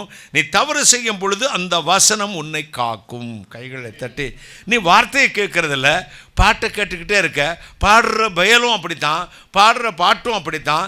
நீ கேட்குற எனக்கு ஒரு இந்த ஹெட்ஃபோன் என்ன பட்ஸா, அதுக்கு என்னது ஏர்பட்ஸா எவனோ ஆஃபரில் கொண்டு வந்து கொடுத்தாங்க. அதை பார்த்தேன். எனக்கு இந்த ஃபோன் வரும்போது வச்சுக்கலாமே நினச்சேன். அதில் ஸ்கல் கேண்டின்னு போட்டிருந்துச்சு. என்னது ஸ்கல் கேண்டின்னு மண்டையோடு படம். அதுலேருந்து தொடமாட்டேன். அது பிராண்ட் நேம்னு கூட வச்சுக்கோங்களேன். எனக்கு இந்த பட்ஸே ஒரு ஸ்கல் கேண்டி தான், அந்த பிராண்டும் ஸ்கல் கேண்டி தான். இந்த பட்ஸு காதுக்குள்ளே இருக்கும்போது சாத்தான் சப்கான்ஷியஸில் பேசிக்கிட்டு இருக்கான். അബി നീ വളരെ സുന്ദരനാണ്, നിൻ്റെ ഈ പ്രായത്തെ നഷ്ടപ്പെടുത്തണ്ട, നിനക്ക് എന്തെല്ലാം തോന്നുന്നോ അതെല്ലാം ചെയ്തോ. നിൻ്റെ അങ്കിൾ ഒരു വട്ടനാണ്, അവൻ എപ്പോഴും ഭ്രാന്തം പോലെ ഇങ്ങനെ വഴക്ക് പറഞ്ഞുകൊണ്ട് നീ അറിയാതെ മൊബൈൽ എടുത്തുകൊണ്ട് നിൻ്റെ റൂമിൽ പോയിട്ട് നിൻ്റെ ഫ്രണ്ട്സിനെല്ലാം ചാറ്റ് ചെയ്യും. ഞാൻ ഇത്രാം തീയതി വരുന്നു, എനിക്ക് വേണ്ടി കാത്തിരിക്കണമെന്ന് പറ. ഇത് ബഡ്സിൽ എന്ന് പറയും. நீ பட்ஸை வச்சது நான் பார்த்ததில்ல, இமே வைப்பான். இந்த பட்ஸையும் காணுங்க. ஒரு 4 மாதமாக தேடுறேன். யார் மேலேயோ எனக்கு சந்தேகம். யார் எடுத்திருப்பா வீணா? அந்த சந்தேகப்பட்டவங்களெல்லாம் மன்னிச்சிருங்க. பேரை சொன்னால் ரொம்ப அசிங்கமாக இருக்கும். பேரை சொன்னால் என்னை ரொம்ப தப்பாக நினைப்பீங்க. பிறகு இந்த வீட்டுக்கு வரமாட்டேங்க. ஏன்னா இந்த பட்ஸு, இந்த ஏர்போர்ட்டெல்லாம் விரும்புகிற ஒரு சிலர் இருக்காங்க எனக்கு தெரிஞ்சவங்க. இவன் திருடிருப்பானோ, இவன் திருடிருப்பானோ. நான் தொட மாட்டேன். ஆனாலும் இதை என்னை கேட்காம இப்படி எடுக்கலாம். நான் தூக்கி என்கிட்ட போட்டிருந்தேன். காணுங்க. ரொம்ப நாளாக தேடனே காணும். நேற்று ப்ரேயர்லாம் முடிஞ்சதும் ஒரு பென்னி வந்தான். அண்ணே இந்த பட்ஸ் தான் இருக்குது. என்னடா உன்னை இந்த லிஸ்ட்டில் நான் கொண்டு வரலையேடா, நீ ஓன் ரூமுக்குள்ள எப்படி வச்சு? கோபம் வருது. உபாசத்தில் வேறு இருக்கனா கோவப்படக்கூடாது. அண்ணே உங்கள் பேரன்தான் எடுத்துகிட்டு வந்து வச்சுருக்கான். அவங்க அம்மா பிடுங்கி எங்கேயோ தெரியாமல் வச்சவள ஞாபகம் இல்லாமல் போயிடுச்சு. நான் இந்த உள்ள பேரோ தலைச்சி பார்க்க இது இருக்குண்ணே, இதை நான் அதில் யூஸ் பண்ணிக்கிட ஸ்கல் கேண்டிடாது அப்படின்னேன். ஏசு ஒரு அர்த்தம் சொல்லிவிட்டு நான் நம்ம ஆடியோ செக் பண்ணுறதுக்கு வச்சுக்கிறேன் அப்படின்னா, நான் இப்போதைக்கு அனுமதி கொடுத்துருக்கேன். அது பிராண்டு பேரை பாருங்கள், மண்டையோடு படம். ஒருத்தன் பனியனில் இப்படி மண்டையோடு போட்டு டேஞ்சர்னு வரான், பைக்கிளில் போகிறான். நேராக போனதும் அங்கேருந்து ராத்திரியில் 2 லைட் அடிக்குது. இவன் நினச்சா 2 பைக்கில் அங்கேருந்து வராங்கன்னு சென்டரில் விட்டான். அது பெரிய லாரி, இந்த மஞ்சள் லாரி வந்துச்சுல, மஞ்சள் லாரி ஸ்கல்லு ஓப்பன். நம்ம வாழ்க்கையில் நம்ம சரியாக போகணும். நம்முடைய பிரயாணம் சரியாக இருக்கணும். ரொம்ப ஜாக்கிரதையாக இருங்க. நீங்கள் இந்த பிராண்டை பார்த்தோன்னா பிசாசுன்னு சொல்கிறாங்களா அப்படி நினைக்காதீங்க. அந்த நோக்கத்துக்காக சொல்லலை. அது பிசாசுடைய கிரியைகளைத்தான் கொண்டு வரும். ஏப்பா ஃபோன் பேசும்போது எல்லாத்துக்கும் கேட்டு பேசினா என்ன? ஒரு சீக்ரெட் கான்ஃபிடென்ஷியல் அப்படின்னா பரவாயில்ல, போய் தனியாக பேசிட்டு வரலாம். சாதாரண பேசும்போது வால்யூமாக குறைச்சிடுறாங்க. இல்லை எனக்கு ஒரு கண் வந்து பளிச்சிருந்தா தான் அந்த மொபைலை டிம்மாக்கி வச்சிடுறான். பேக்ரவுண்டு தீம் வந்து லைட்டில் வைக்கிறதுல டார்க்கில் வச்சிடுறாங்க. இவன் எப்பவும் இந்த டார்க்கில் தான் வைப்பான். கேட்டால் நான் வைக்கல தாத்தா, அது ஆட்டோமேட்டிக் சேஞ்சு, பெர்மனெண்ட் சேஞ்ச் பண்ணி வச்ச வேண்டியது தானே. ஆட்டோமேட்டிக் சேஞ்சுனா இங்கே ஒரு சேஞ்ச் இருக்கும், ஸ்கூலில் ஒரு சேஞ்ச் ஆயிரும்ல. அப்போ பெர்மனெண்ட்டாக சேஞ்சு லைட் சேஞ்ச் பண்ணி வச்சிடணும். இப்போ நான் பார்க்குறேன் சவுண்டே கேட்க மாட்டேங்குது. அதை விட ஒரு கொடுமைனா, அவன் ஏன் ரூமில் படுக்கிறானே, என்னை கவனிச்சுக்கிறாங்க, நல்லா கவனிச்சுக்கிறாங்க, அதெல்லாம் குறைய சொல்ல முடியாது. அலாரம் வைப்பானுங்க. ஸ்கூலுக்கு போகிறதுக்கு 6:30 மணிக்கு அலாரம் வச்சா ஒன்று எந்திரிக்கணும்ல. நமக்கே ஒரு 5 நிமிஷம் தூங்குறதுக்கே பெரும்பாடாக இருக்குது. அது ஒரு சவுண்டு கூட குறையும். அது ஒரு தடவை அடிச்சுட்டு தான் இப்போ நின்று நினச்சா 1 மணி நேரமாக அடிச்சுக்கிட்டு இருக்குப்பா. இவன் எந்திரிச்ச பாடு இல்லை. அடுத்து போகும்போது சரி எந்திரிச்சு போயிட்டு என்ன சொல்லலாம், அங்கே சமயம் எழுந்தேக்கணும் என்ன சொல்லிட்டு போகிறவன் அந்த அலாரத்தை ஆஃப், அது எனக்கு ஆஃப் பண்ணவும் தெரியாது. நம்ம வாழ்க்கையில் இப்படி தான் சாத்தான் சாதுரியமாக தந்திரமாக நம்ம வாழ்க்கையில் அப்படி வருவான் பாருங்க. அவனுடைய தந்திரங்கள் நமக்கு தெரியாதவைகள் அல்ல. தெரிஞ்சுக்கணும். அதாவது நம்ம ஏன் இதையே பற்றி கிறிஸ்தவங்க ஏன் இதை எப்போ இதையே உணர்த்தி பேசுகிறாங்கன்னா, பரிசுத்தம் இல்லாத எவனும் தேவனை தரிசிக்க முடியாது, தீட்டுள்ளது ஒன்றும் அவருடைய ராஜ்யத்துக்குள் பிரவேசிக்காது. இது யாருமே பேசுறதில்ல. 60% 80% சர்ச்சஸில் அதை பேசுறதில்ல. அதனால தான் இவ்வளோ பெரிய துணிகர பாவங்கள் வந்து விட்டது. ஃபேமிலி கோர்ட்டுக்கு போனால் கிறிஸ்தவ மேரேஜ் தான் டிவோர்ஸில் 80% வந்து நிற்குதுங்க. சர்ச்சில் கல்யாணம் பண்ணவங்க தான் குழந்தை பெற்றவொன்னே அம்மா வீட்டிலேருந்து புருஷன் வீட்டுக்கு வர மாட்டேங்கிறா. சகிப்புத்தன்மை இல்லை, குடும்பத்தை அனுசரித்து போக வேண்டிய அந்த பொறுமை இல்லை. ஆனால் பொறுமை, அன்பு, சாந்தம், இச்சை அடக்கலாம் நம்ம பைபிளில் தான் எழுதியிருக்கு.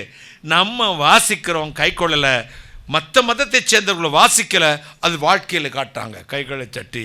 அப்போ நாம் எழுத்தின்படி யூதர்கள், அவர்கள் ஆவிக்கும்படி யூதர்கள், வாழ்க்கையின்படி யூதர்கள். யார் தேவனுடைய ராஜ்யம் போவார்களாம்? வேதம் சொல்லுகிறது, உங்களுக்கு வேசிகளும் விபச்சாரிகளும் தேவனுடைய ராஜ்யத்துக்குள் பிரவேசிப்பார்கள். முந்தினோர் பிந்தினோராகவும் பிந்தினோர் முந்தினோர் பார். நீ விடிய விடிய விடிய விடிய ராமாயணம் கேட்டு விடிஞ்சா சீதைக்கு ராமன் சித்தப்பேனானா? விடிய விடிய ராமாயணம் படித்து கேட்டா காலையில் கேட்குறாங்க, சீதைக்கு ராமர் என்ன வேண்டும்? சித்தப்பா. என்னத்தடா கேட்ட? அப்படி தான் நாம் வேதத்தை கேட்குறோம், வேதத்தை தியானிக்கிறோம், சர்ச்சுக்கு போகிறோம், ஆவிக்குரிய மக்களாக இருக்கிறோம்.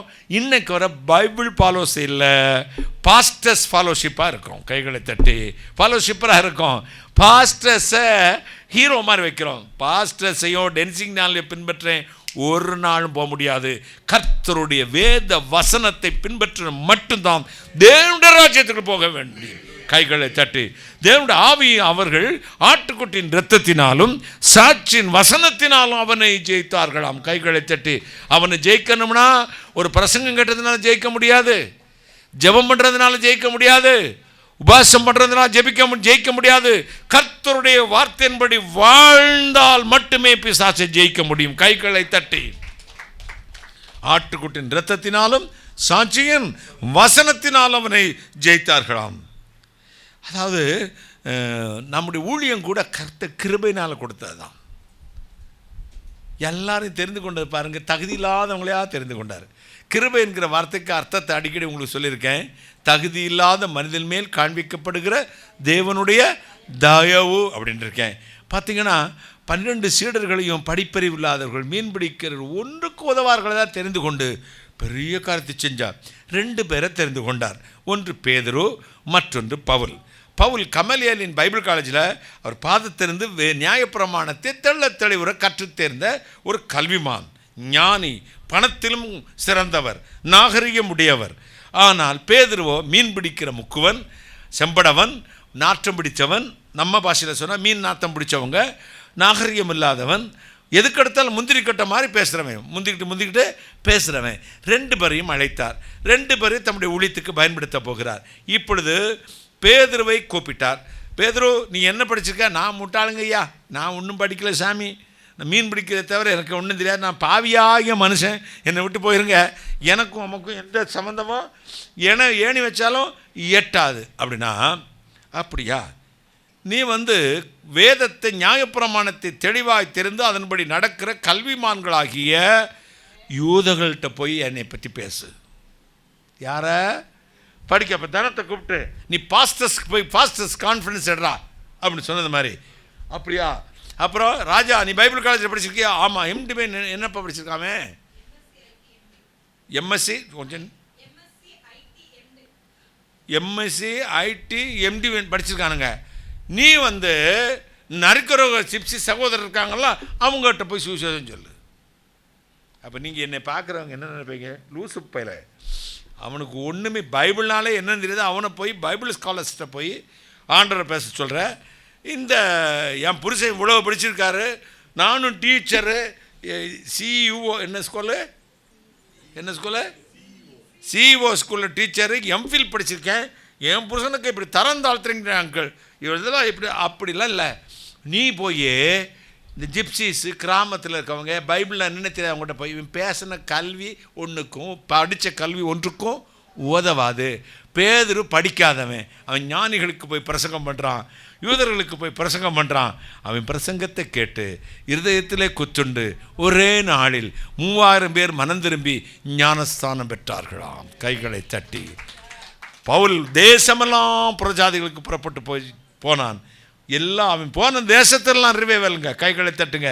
இட்டாலி, அங்கே இங்கே எல்லா தேசத்துக்கு போனால் அங்கே பார்த்தீங்கன்னா கிறிஸ்தவம் வளர்ந்ததே பவுலுடைய பிரசங்கத்தினால்தான். அதற்கு பின்கு டாக்டரின்ஸ் மாறி மாறி வேறு வேறு சபைகளாக மாறிச்சு, அது வேறு விஷயம்.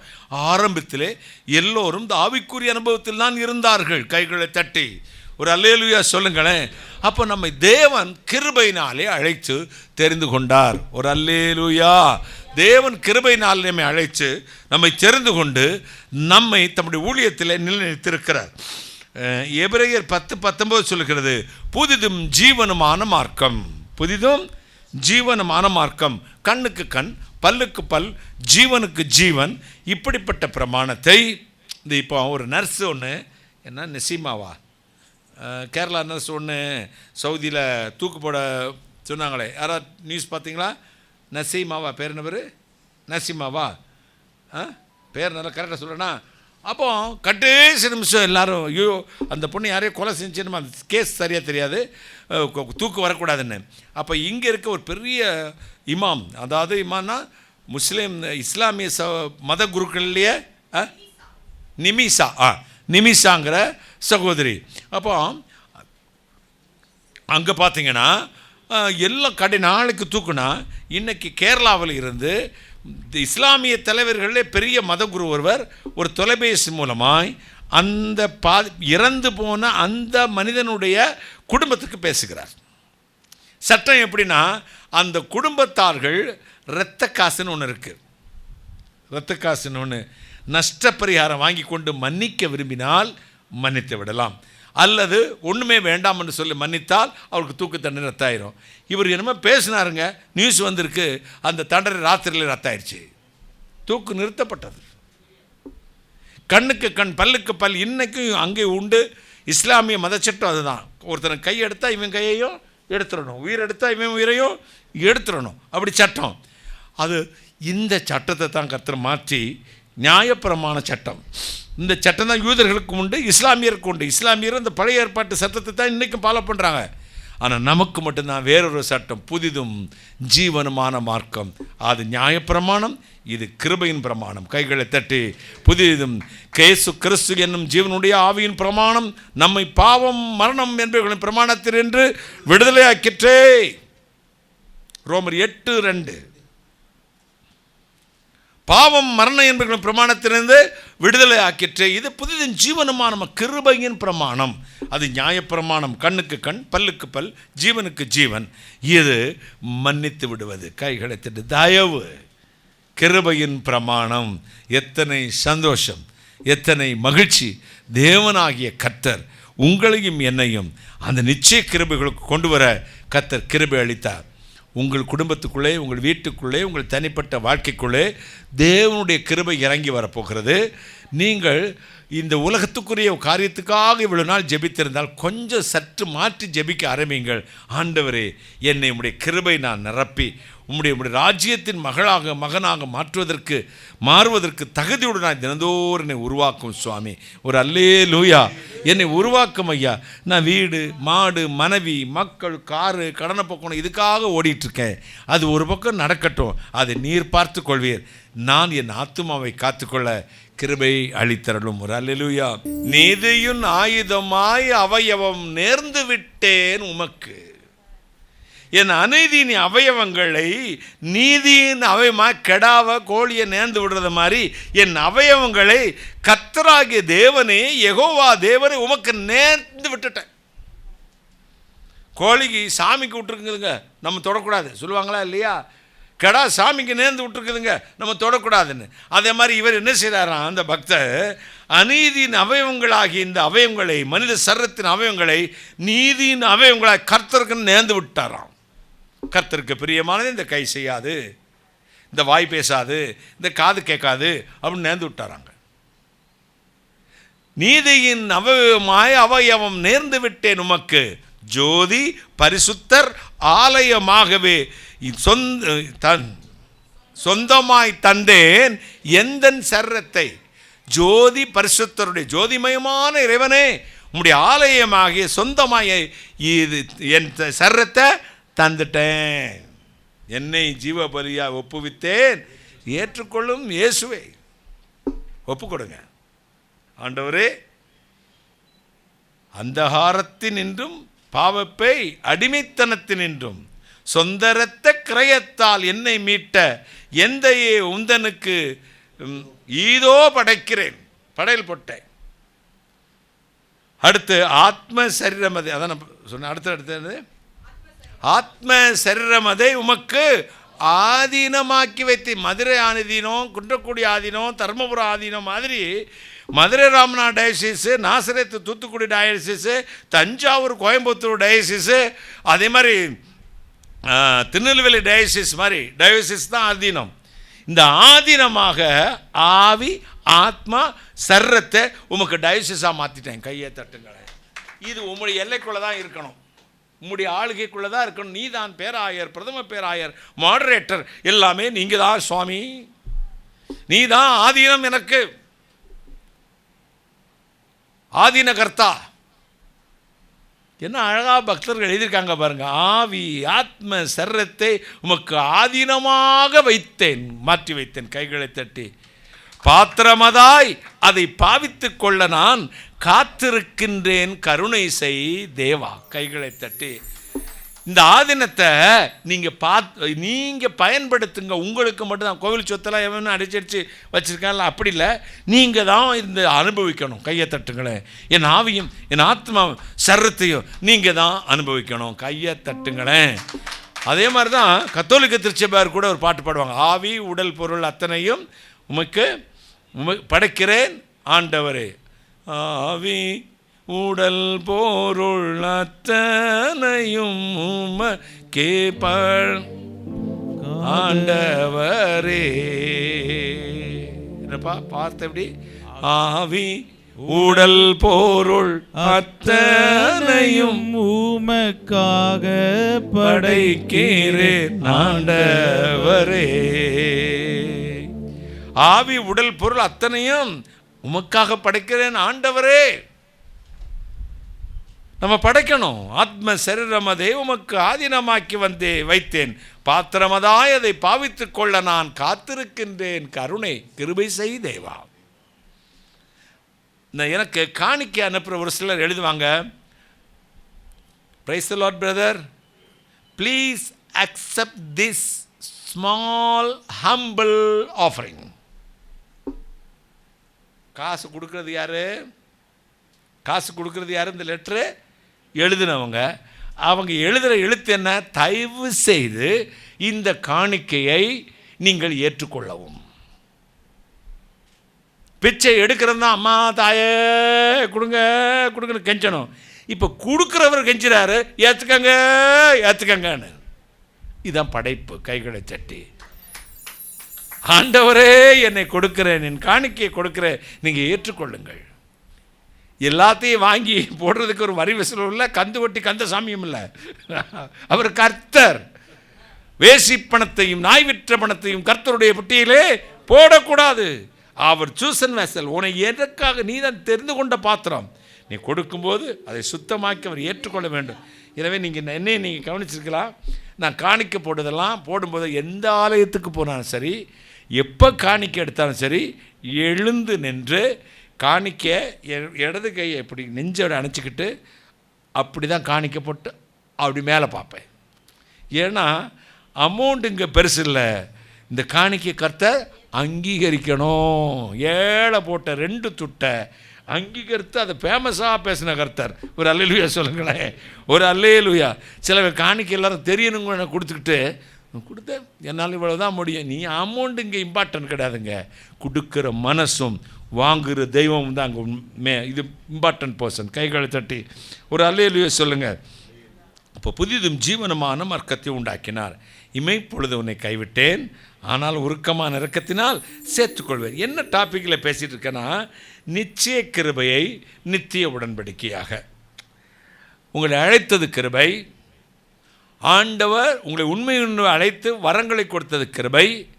நீங்கள் இந்த உலகத்தில் உங்கள் சுயபலத்தினால் வாழவில்லை, நீங்கள் இப்பொழுது நிமிர்ந்து நிற்கிறது கிருபையினால்தான். கையை தட்டுங்களேன், உங்கள் பக்தி அல்ல, பரிசுத்தம் அல்ல அப்படின்னு. இந்த சிறுமையிலிருந்து தூக்கி எடுத்த கிருபை. பிரசங்கி 4:14 வாசித்து நான் முடிக்கிறேன். பிரசங்கி 4:14.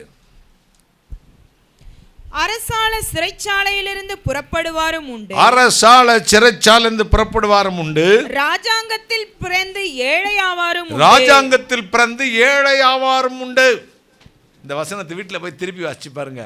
அரசாலை எங்கேருந்து வருவாங்களா? சிறைச்சாலையிலிருந்து புறப்படுவாரும் உண்டு, ராஜாங்கத்தில் பிறந்து ஏழையாவர். யோனத்தான் பையன் பேர் என்ன பேர்? மேவி போசேட்ஸ். அவனுக்கு கால்கள் ஊனமானவன், அவன் ஏழையாக போயிட்டாங்க. யார் மகன்? ராஜகுமாரனுடைய ராஜாவுடைய பேரன். எந்த ராஜா? சவுல் ராசா. சவுல் ராசா பேர ஏழையாக போயிட்டான். இந்த அடிமையை ஆடு மேய்ச்சிக்கிட்டு இருந்தவன் எங்கே உட்காந்துருக்கான்? ராஜாவாக உட்காந்துருக்கான். கையை தட்டுங்களேன். இதுதான் கிருபைன்றேன். சிறுமையில் இருந்து தூக்கி எடுத்த கிருபை. அந்த மோய்பேசத்தை என்னது மேவி போசத்தை கூட்டுற சொல்லி அவன் நிலத்தையும் கொடுத்துட்டு தினந்தோறும் நான் உட்கார்ல பந்தியில் உட்காந்து அவன் சாப்பிடணும் அப்படின்ட்டாப்புல. கையா தட்டுங்களேன், ஒரு அல்லேலூயா சொல்லுங்களேன். இது அந்த தாவீதினுடைய அந்த இருதயம் இருக்க சரியான இது எங்க. இப்போ இந்த நம்ம வாழ்க்கையில் அப்படி தான். நம்ம ராஜாங்கத்து எங்கள் அப்பா பார்த்தீங்கன்னா சாயல்குடி ஜமீனில் என்னது சாயல்குடி ஜமீன். ஏனே சும்மாலாம் பேசாதீங்கண்ணே, எங்களுக்கு ஒரு வேம்பார் பக்கத்தில் ஒரு 200 ஏக்கர் வயல் இருந்துச்சு மாமா. அப்பா துரைசாமி என்ன பேர்? துரைராஜ் சம்பாரித்து வச்சுருந்தார்ல. இங்கே வந்து ஏறனோ மாமா. அப்புறம் மாமா எல்லாரும் பெரிய அரண்மனை மாதிரி வீடெல்லாம் வச்சுருக்காங்க. உனக்கு என்னயா இருக்குது? நான் ஒரு சின்ன வியாபாரம் பண்ணி பழச்சிக்கிட்டு இருக்கேன் மாமா. அதாவது அப்பையும் பிள்ளை தாத்தையும் சம்பாதிச்சதெல்லாம் நிற்காது. வீடும் மாசியும் பிதாக்கள் வைக்கும் சுதந்திரம் அது என்னைக்கு நிற்குதுன்னா அடுத்த போய் குடிச்சு அழிச்சிருவான். ஆனால் கர்த்தருடைய ஆசீர்வாதம் என்றென்றைக்கு நிற்குமா. கையை தட்டுங்களேன். அதனால் தாவீதுக்கு கர்த்தர் அளித்த நிச்சய கிருபை. உங்களுக்கு கர்த்தர் கிருபை அளித்துக்க. இப்போ பார்த்தீங்கன்னா அவன்கிட்ட காசு இருக்கும், வீடு இருக்கும். பெத்தனாச்சி அம்மாவுக்கு தேவ ஆசீர்வாதம் இருக்குது. அதனால அவங்க மத்தியில் நீங்கள் போய் நின்னா நீங்கள் ராஜகுமாரத்தி மாதிரி உங்கள் பிள்ளைங்க ராஜகுமாரத்திய மாதிரி தான் தெரியுறாங்க. ஒன்றும் இல்லாதிருந்தும் அனைத்தும் உடையவர்களாக கர்த்தர் எங்களை விளங்க பண்ணுகிறார். கைகளை தட்டி ஒரு அல்லேலூயா. அதான் அரசால சிறையிலிருந்து வரவாரம் உண்டு, ராஜாங்கத்தில் பிறந்து ஏழையாவாரும் உண்டு. நிறையா பேர் சம்பாதிச்சு 4 அடி பூலெல்லாம் காரை ஓட்டிக்கிட்டு போனாங்க. அவங்கள போய் சிறையில் தள்ளிட்டாங்க. கடைசி முடிவை பார்த்தோம். அதுக்கப்புறம் ஆட்டம் போட்டவங்கெல்லாம் சிறையிலேருந்து வெளியே வந்து இப்போ நானும் இருக்கேன் பேசுகிறேன். கதை நடக்க மாட்டேங்குதுங்க. ஒன்றும் இல்லை, ஆண்டவரை உயர்த்தவும் தாழ்த்தவும் அவரால் முடியும். ஒரே நிமிஷத்தில் ஒரு மனுஷனை உயர்த்துகிறார், ஒரே நிமிஷத்தில் கீழே தள்ளி போட்டுருவார். கைகளினால் பேர்க்கப்படாத கல் புரண்டு வந்து அந்த களிமண்ணும் மரமும் மண்ணுமான அந்த சிலையை நொறுக்கி போட்டது. எங்கேயோ இருந்து இப்பொழுது நம்ம நாட்டில், தேசத்தில், உலகத்தில் நாங்களே ஆள்வோம் என்ன மாதிரி எல்லாம் எங்களும் செய்துக்கு பலன் இருப்பான். இந்த மனுஷங்கள் செய்ய முடியாத ஒரு காரியத்தை மேலேருந்து கர்த்தர் செய்ய போகிறாரு. அவங்க திட்டங்களெல்லாம் நாசமாய் போகும். ஒரு கல் புறப்பட்டு வந்து இந்த சிலையை உடைச்சது மாதிரி கர்த்தர் சீக்கிரத்தில் இந்த அகங்காரிகளுடைய எல்லா தந்திரங்களை உடைத்து தேசங்களுக்கு சேமத்தை கொண்டு வருவார். ஒரு அல்லேலூயா சொல்லுங்களேன். 1 சாமுவேல் 2:8, சங்கீதம் 113:7 சொல்கிறது, சிறியவனை புழுதியிலிருந்தும் எளியவனை குப்பையிலிருந்து உயர்த்தி எடுத்து அவனை பிரபுக்களோடும் தன் ஜனத்தின் அதிபதியோடும் பண்ணுவார். நான் பேசினது தாவீதுக்கள்னே நிச்சயமான கிருபை. உங்களை இன்னைக்கு நிமிர்ந்து நிற்க வைக்கிறதும் கிருபை, உங்கள் பாவத்தில் விழாதபடி காத்ததும் கிருபை.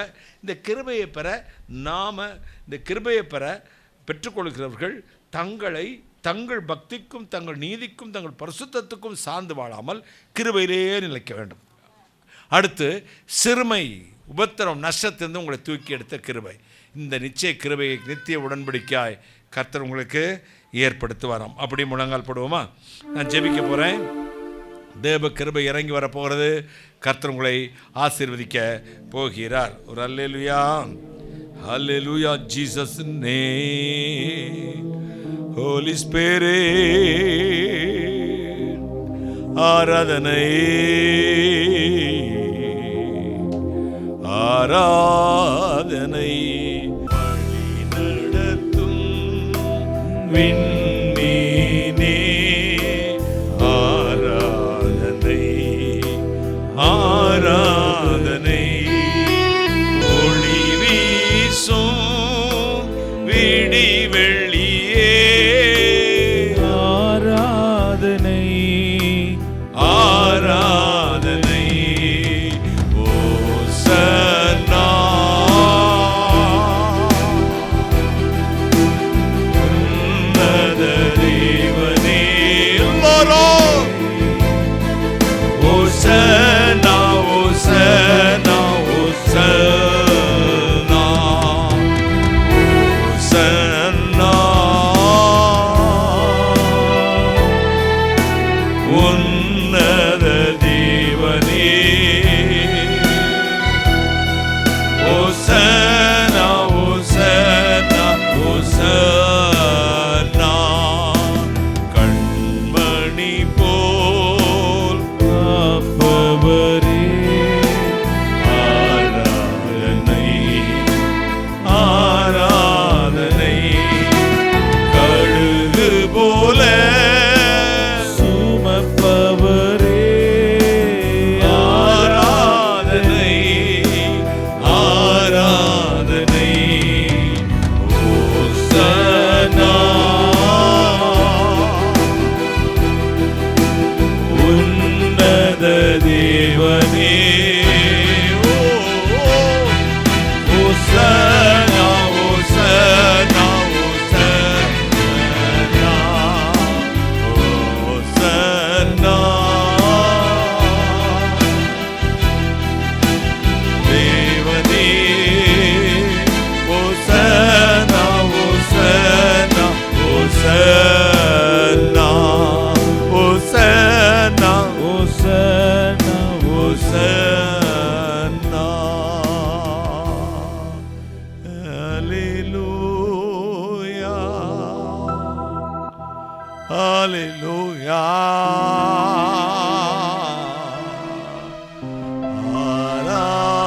ஆராதனை.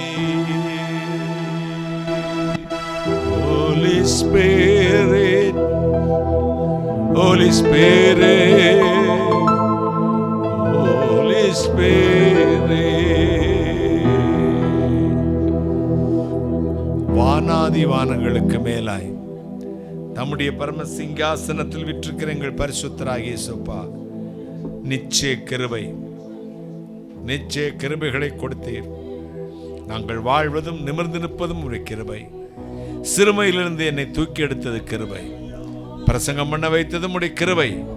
பரிசுத்தமாய் வாழ வைப்பதும் உடைய கிருபை. தொடர்ந்து செய்யும். நாங்கள் உமக்கு விரோதமாக குற்றம் செய்யாதபடி எங்களை காத்துக்கொள்ளும்.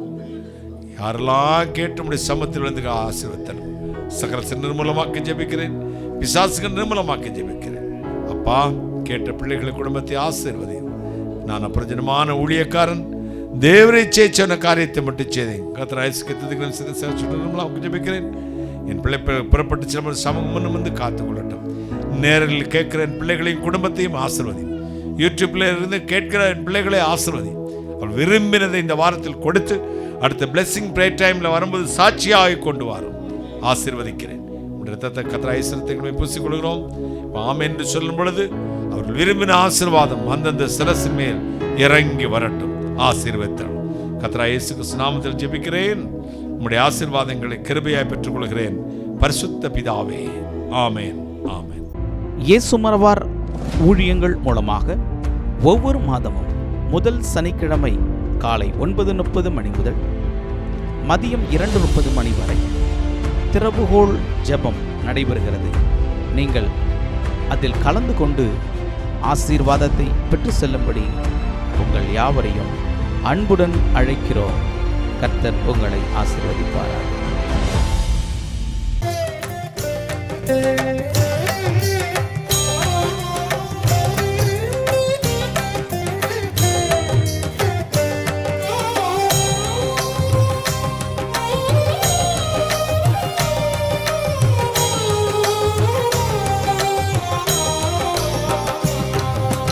ஐயா உமதன்பு என்னில் ஆறுதல் தந்ததையா.